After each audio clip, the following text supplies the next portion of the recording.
early on, the Anglin family, all of the relatives, any close relatives, were so severely harassed by the FBI that any knowledge that anyone would have had at that point in time would never have been shared even with closest relatives. Because, I mean, the FBI came in and pretty much told from the day one, if anyone had any knowledge of the whereabouts of these men, if we found out you helped in any way, you're going to prison. And that was threatened to them multiple times as they were interviewed over the course of several years.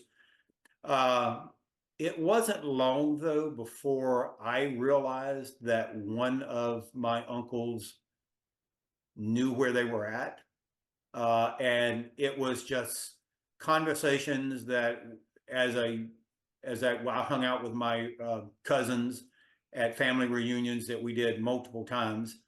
I gathered that even other brothers and sisters knew that he knew more than what he was sharing.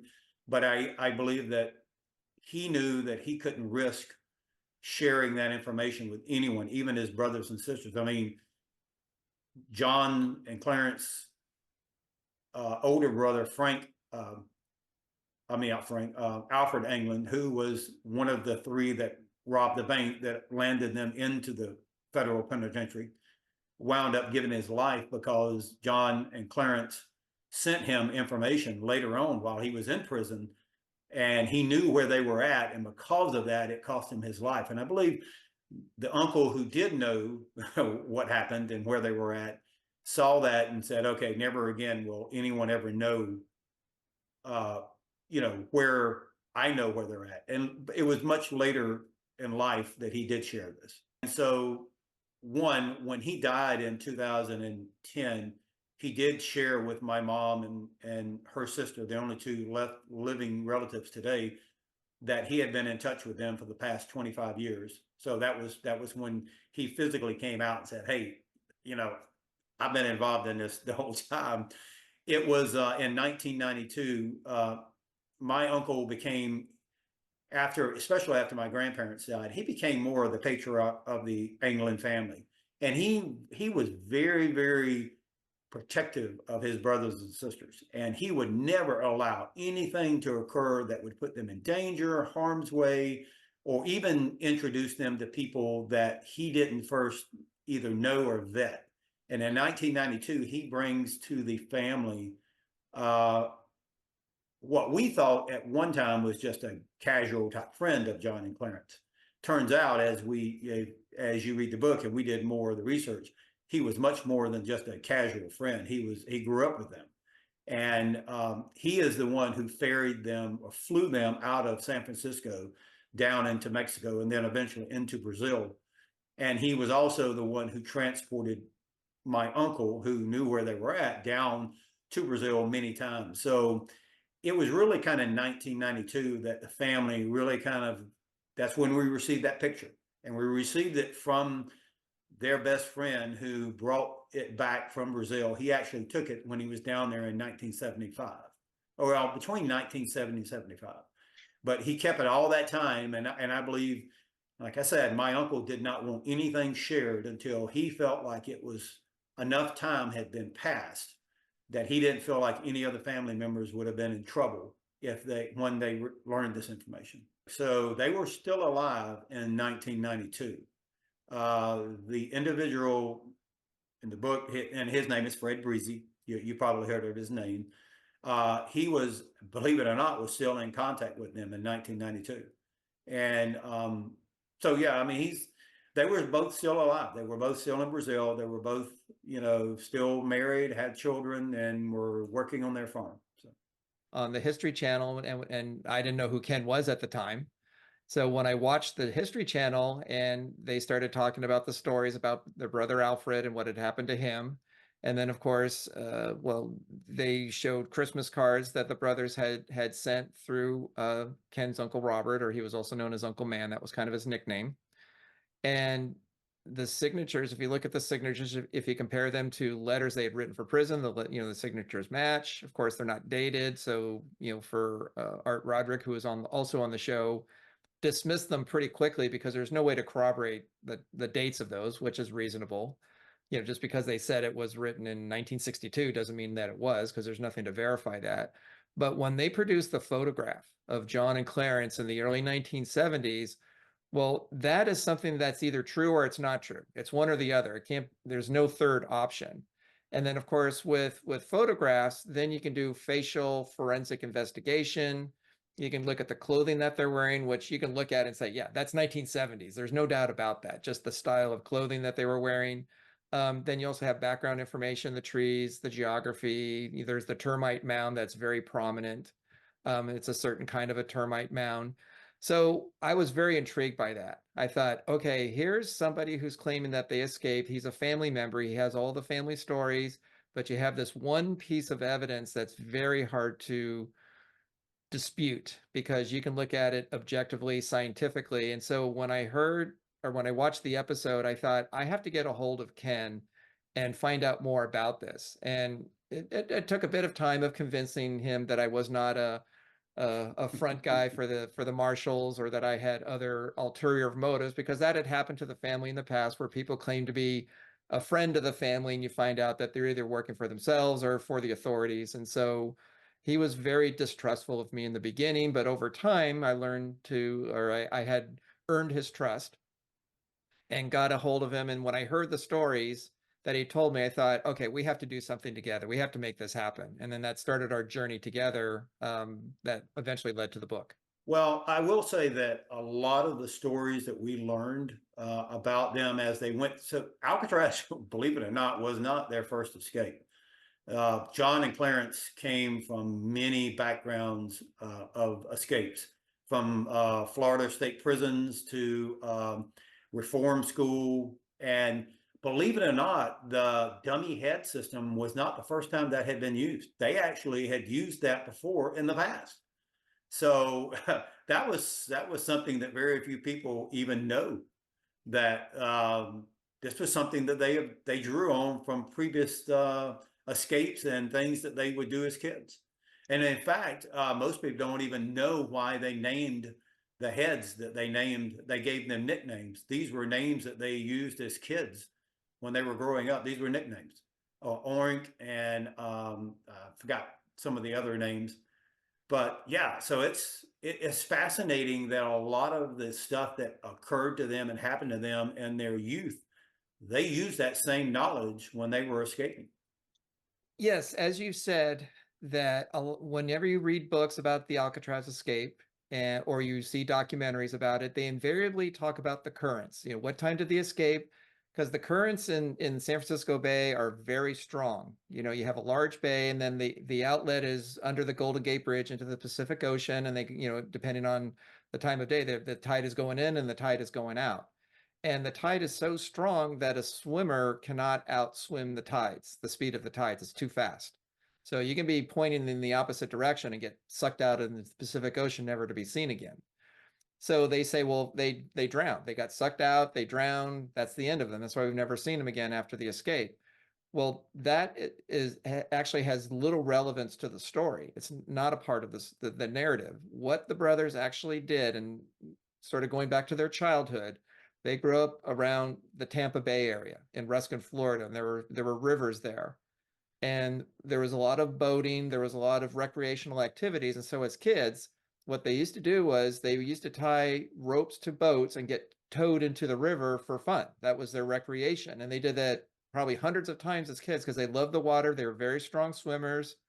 And so they had developed the skill of how to be towed and do it safely. They wouldn't get injured. So fast forward to Alcatraz as they're planning their escape. Well, Alcatraz is an island, and so the only way on and off the island is with boats. They have transport boats. They had the pier on the southeast side of the island, which is still there. And so if you go to visit Alcatraz today, that's where you land, is at the pier on the southeast side of the island. And they would go to the pier in San Francisco near Marina Green, that part of the city.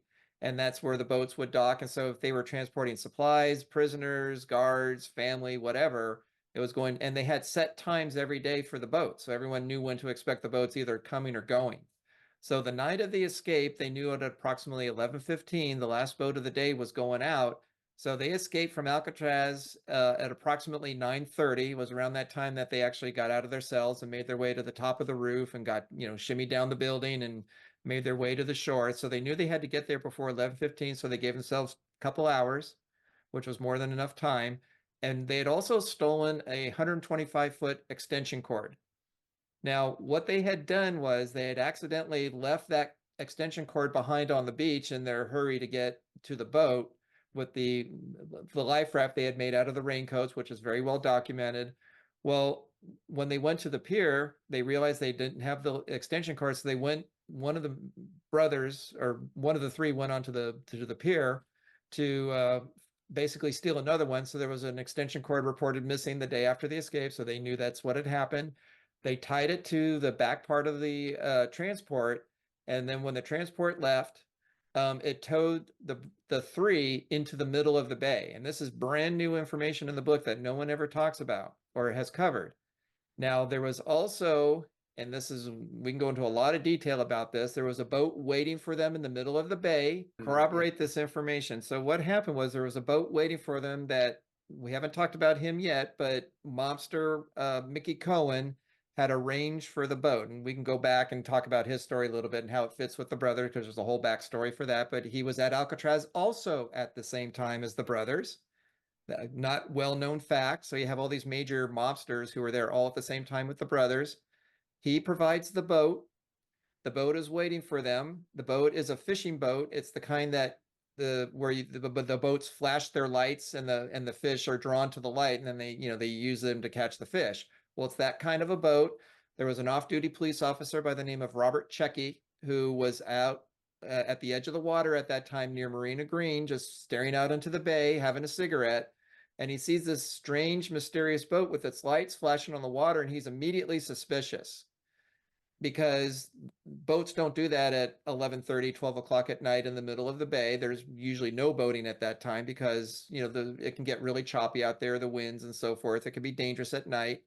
So it's very, there's no boat activity. So there's a boat out there seemingly drawing attention to itself. And he said that if he had been on duty, because he was off duty at the time, he would have notified the Coast Guard to go investigate, but he didn't have his radio, so he couldn't do it. And the boat had a light that was searching the water as if looking for something. And then the lights went off. The boat starts up its engines and then kind of goes north towards the Golden Gate and disappears in the dark. And so he doesn't know about the escape, which is happening at that moment. He reports it to his superiors the next morning saying, hey, I saw this boat last night. They tell the FBI. He gets interrogated by the FBI for several days, and they basically dismiss the report. They ask him, why didn't you do anything about it? Why didn't you swim out there to investigate? I mean, they were very antagonistic toward him. And basically they said at the end of the interview that we're just going to have to bury this. And that's what they did, because in the FBI report, it's not in there. Also, there's another person who Ken had talked about, Fred Breezy, when he gave the 1992 interview with the Anglin family. He makes reference to the boat and how the brothers had tied to the rope to the boat, which towed him into the middle of the bay. Mm-hmm. And then there's a third person who had a deathbed experience, or a deathbed confession, I should say, who said he was on the boat that picked up the brothers. He describes the boat as being the same. It's a white boat, picks them up, and then takes them to a place of safety. And so you have three different accounts that all say the same thing about the boat picking up the brothers. So the tides make no difference. And then they eventually go to San Rafael, where Fred Breezy, their childhood friend, who's also a pilot, he flew drugs for Mickey Cohen. Very good friends with him. They trusted him implicitly because they grew up together and they had done crimes together as youth. And he flies them down to Mexico. So that's how they got off the island without having to deal with all the currents. We do know that in 2022, when Mike and I were in the Expedition Unknown episode with Josh Gates, when we were in Brazil looking for the evidence that they were there, and one of the locals who said that in the late 1960s, early 70s, three American men show up there at that town. So there were three American men who were in that exact same town.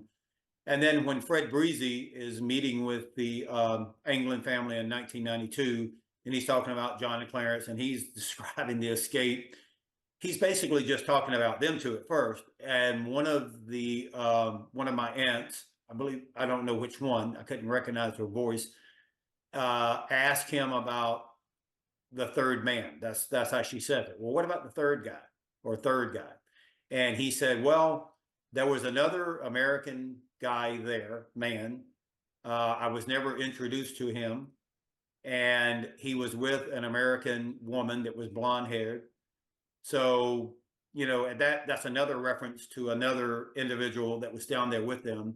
And then Whitey Bulger, he makes the comment in one of the letters, not only did the Anglin brothers make it to Brazil, but so did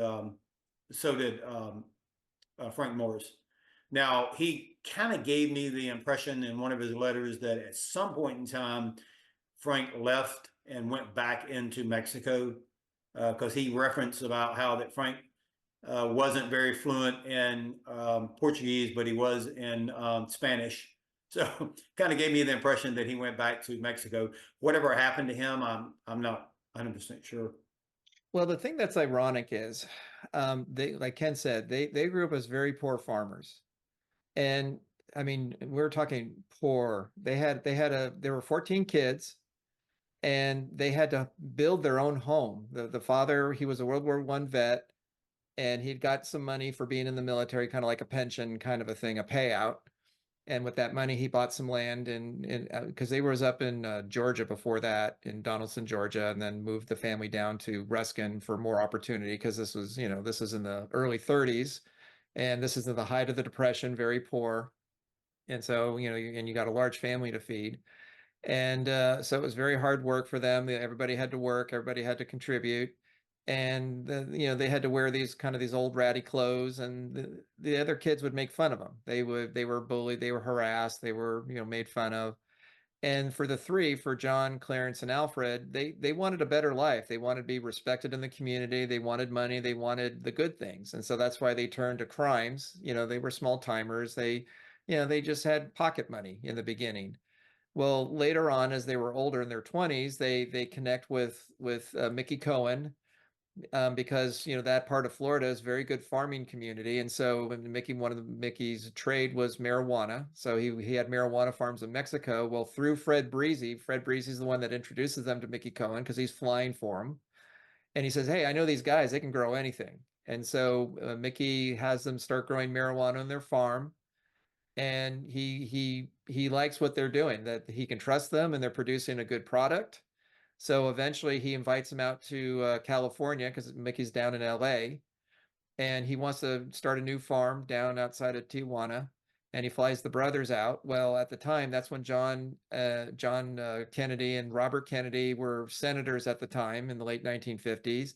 They're putting on heat on organized crime. There were some very famous televised trials during that time, and Mickey Cohen's one of them. And so Mickey basically has to shut down his operation for a while because of all the attention that he's getting. And he tells the brothers, like, look, guys, we're gonna have to just kind of put this on the side for a while, and then when it passes, then we'll start the farms in Tijuana.